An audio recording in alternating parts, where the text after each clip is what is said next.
എവിടാ വീട്ടില് നിന്റെ പൈസ ഇല്ലല്ലോ? അവളവിടെ വീട്ടിൽ പോയി. വീട്ടിൽ ആരുമില്ല, നീ വാ. അയ്യോ ഇതുവരെ പോയില്ലേ? അത് ശരി, ഇവിടെ ഓൾറെഡി ഒരു വേലക്കാരി ഉണ്ടല്ലേ?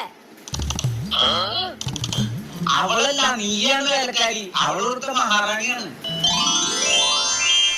എന്നാ നോക്കിക്കണ്ട, ജോലിക്ക് കയറിക്കോ. ഇന്നെ കയറണോ? അല്ലാതെ പിന്നെ അന്നാ ശമ്പളം മാസം ആദ്യം തരുമോ മാസം അവസാനം തരുമോ? ഓ ജോലി ചെയ്ത് തുടങ്ങിയില്ല, അപ്പോഴേക്കും ശമ്പളം കഴിക്കുന്നേ. നീ പോയി ആദ്യം ജോലി തുടങ്ങ്. ആ ശരി.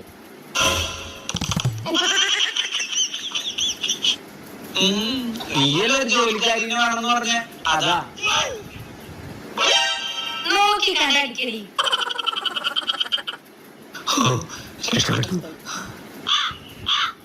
എടി ഇന്ന് നീ നിന്റെ വീട്ടിൽ പോവാന്ന് പറഞ്ഞിട്ട് എന്താ പോവാ? ഞാൻ ഇനി അടുത്ത പണികളൊക്കെ നിങ്ങളെ ചെയ്യൂ.